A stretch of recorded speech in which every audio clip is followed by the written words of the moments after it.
Um espectro ronda a Deep Space Nine.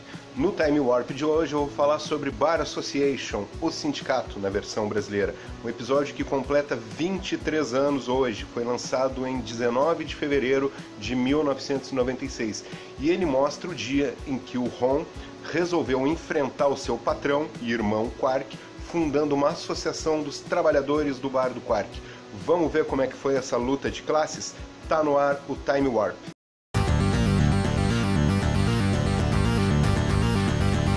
Antes de começar o vídeo, peço que quem está assistindo já se inscreva no canal, clique ali no sininho ao lado para não perder nenhum envio, curta o vídeo, deixe seus comentários, divulgue o canal aí nas suas redes sociais. Pessoal, o episódio Bar Association começa da seguinte forma: o Quark é o dono do bar da estação, como todos sabem, e ele emprega o seu irmão Ron, né, que é meio bobinho, e por isso mesmo facilmente explorável pelo ganancioso Quark. O que está acontecendo nesse dia? O Ron está trabalhando já há semanas doente, com um problema no ouvido, e não tem a oportunidade de ir na enfermaria para ver o que está acontecendo com a saúde dele por conta da carga horária excessiva que ele tem que cumprir no bar do seu irmão.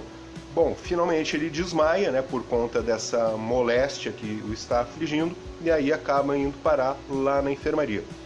Na enfermaria, o Dr. Bashir está atendendo ele, faz o diagnóstico, né, prescreve um tratamento, resolve o problema, e na conversinha que eles estão tendo ali, o Dr. Bashir acaba descobrindo, né, as condições degradantes de trabalho do Quark, no bar do Quark, e diz para o Ron, sugere ao Ron que ele monte um sindicato. O Ron fica com essa ideia na cabeça, né? Sai ali da enfermaria pensando realmente se seria uma boa ideia ou não montar o tal do sindicato para exigir melhores condições de trabalho. Feito isso, retorna ao trabalho.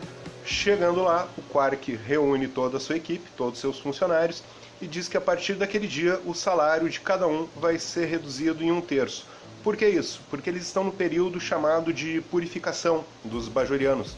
A estação, né, é obviamente muito frequentada por bajorianos, e esse período que diz respeito à religião, né, de Bajor seria um equivalente assim ao Yom Kippur no judaísmo. Então a Sexta-feira Santa para os católicos, o Ramadã para o islamismo, né, um momento onde as pessoas se abstêm de certos prazeres carnais ou de certos hábitos para fazer uma purificação. Por conta disso, a estação está vazia e o movimento do bar do Quark caiu drasticamente. É claro que ele, como bom explorador, não vai segurar esse prejuízo sozinho e vai passar, claro, para os seus funcionários, reduzindo o salário deles em 1/3. Todo mundo fica indignado, né? Só que daí ele coloca duas alternativas: ou é isso, ou é a demissão.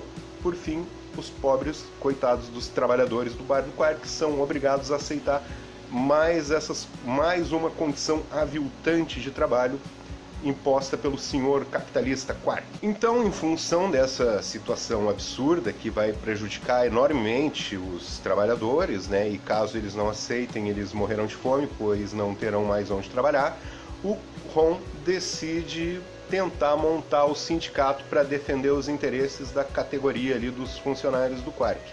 É claro que no primeiro momento, né, a maior parte dos trabalhadores do bar são Ferengs, eles ficam absolutamente horrorizados com a ideia, querem fugir, ficam desesperados. A simples menção da palavra sindicato causa um pânico generalizado entre eles, e aí eles não querem montar o sindicato, que depois, com o tempo, eles vão começar a aceitar a ideia e no fim o sindicato vai sair. E aí até uma cena muito legal que todos eles começam a gritar: sindicato, sindicato, sindicato. Enfim, né, o Ron conseguindo ali se tornar um líder sindical e mobilizar os trabalhadores para que esses exijam melhores direitos desse patrão nefasto que é o Quark. Mas por que os Ferengs, né, a simples menção da palavra sindicato, ficam tão aterrorizados? É importante a gente saber que em Star Trek os Ferengs são uma alegoria que representam o capitalismo. Toda a selvageria capitalista e a voracidade capitalista, né? Nós sabemos que a Federação é uma sociedade nitidamente pós-capitalista. né, que se assemelha em muitos pontos, inclusive com uma sociedade comunista, ou que seria uma sociedade comunista.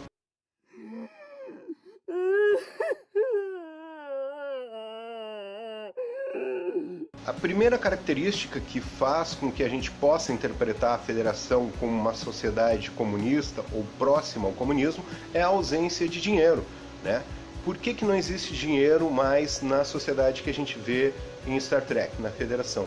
Porque as forças produtivas se desenvolveram de tal maneira, leia-se os replicadores, que já não existe mais a necessidade de comercializar mercadorias, né?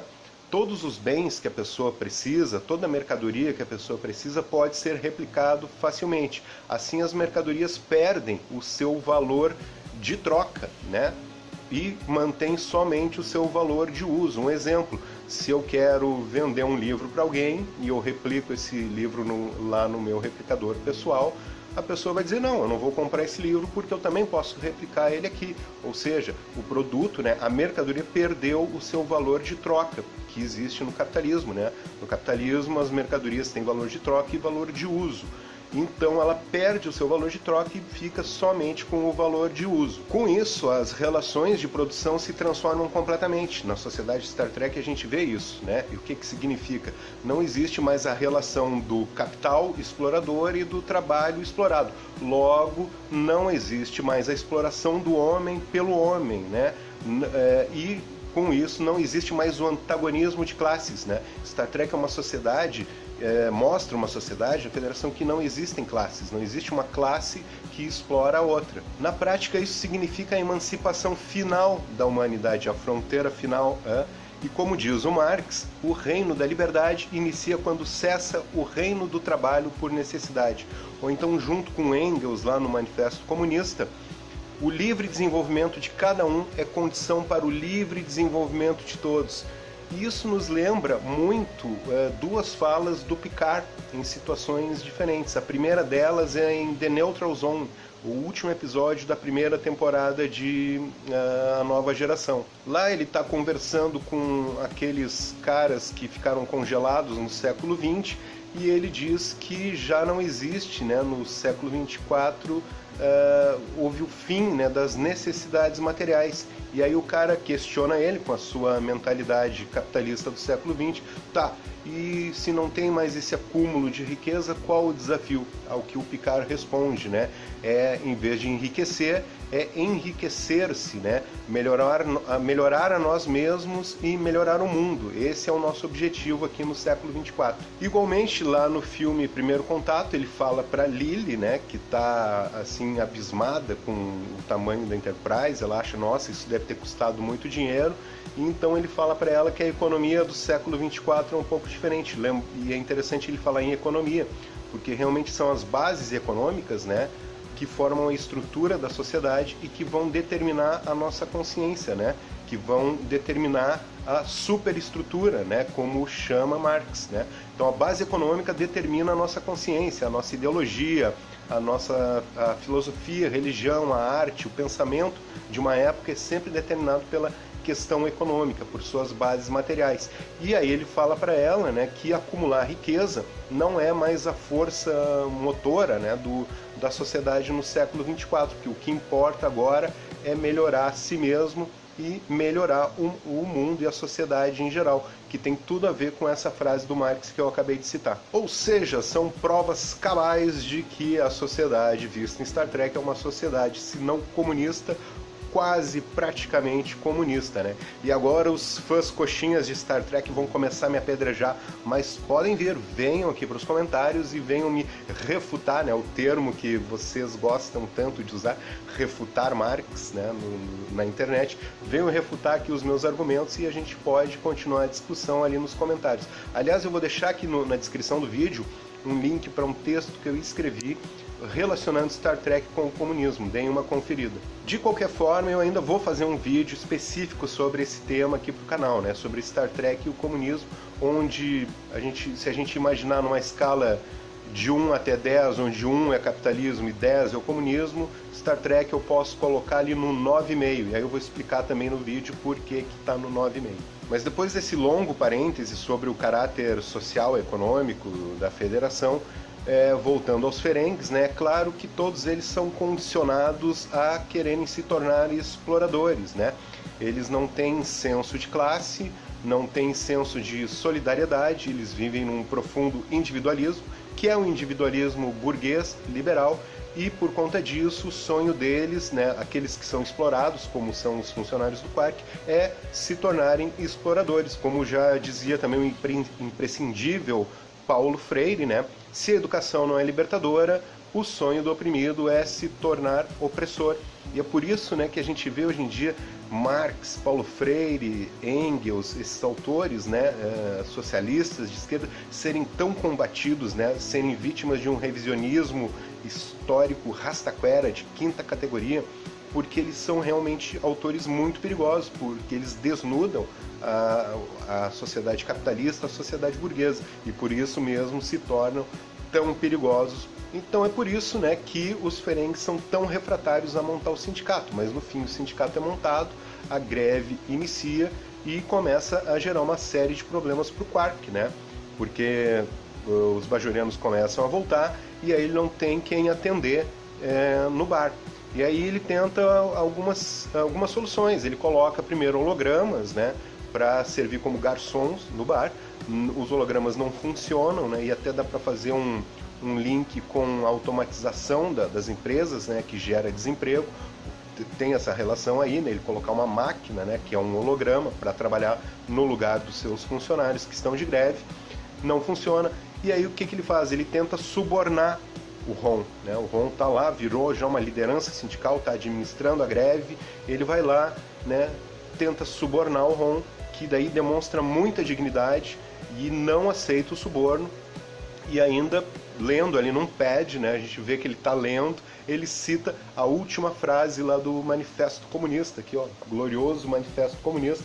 Ele vai dizer o seguinte: proletários de todo o mundo, univos. Workers of the world, unite. You have nothing to lose but your chains. Frase clássica aí do final. Na verdade ele fala também da parte dos grilhões, né? Vocês não têm nada a perder a não ser vossos grilhões, que é uma mistura aqui das últimas frases do Manifesto Comunista. Belíssima edição aqui da Boitempo. Alô, Boitempo, me mande, tô fazendo merchan, mande livros bons aqui pra mim.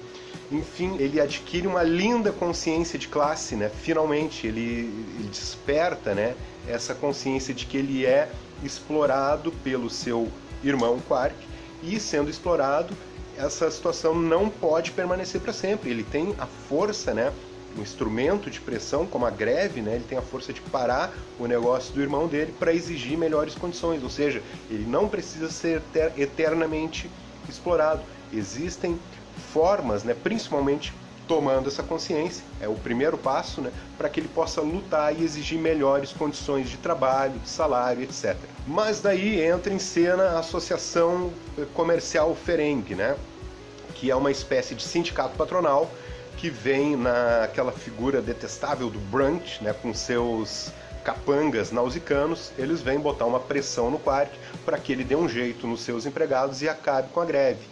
E aí começam a pressionar ele, ó, cara, tu tem que terminar com essa greve, senão a gente vai te arrebentar. O Quark tenta de todas as maneiras, tentou subornar o Ron, não conseguiu, tentou atender até um certo ponto as reivindicações deles, né, mas não todas que eles estavam pedindo, não conseguiu encerrar a greve. Os capangas do Brunch vão lá, dão um pau no Quark, quase matam o cabeçudo, e aí ele fica todo estoporado lá na enfermaria. Né, o sindicato patronal, Associação Comercial Ferengue, tentando liquidar com o sindicato dos empregados. E aí o Ron vai lá visitar o seu irmão na enfermaria e aí tenta ali pela última vez, ó, cara, então cede aí para nós, dá as nossas reivindicações, que é diminuir carga horária, aumento de salário, plano de saúde, etc. E o Quark não dá, cara, isso é uma tradição de 10 mil anos de Ferenginário, eu não tenho como quebrar. E aí dá um estalo, né? Bom, quem sabe então a gente faz um acordo extraoficial, né?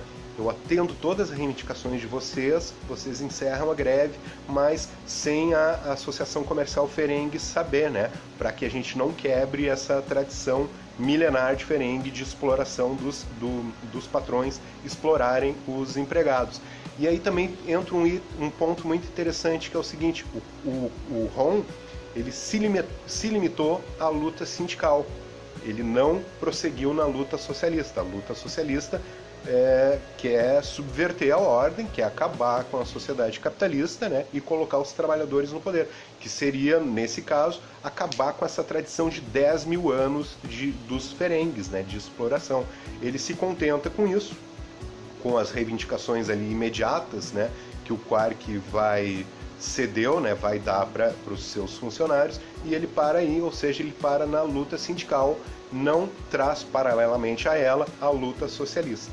Enfim, é um baita episódio O Sindicato, né, um episódio sobre luta de classe, socialismo, direitos dos trabalhadores, sindicalismo, e que mostra como é importante, né, que os trabalhadores tomem a consciência do seu poder e que possam lutar pelos seus direitos, né, por melhores condições de trabalho.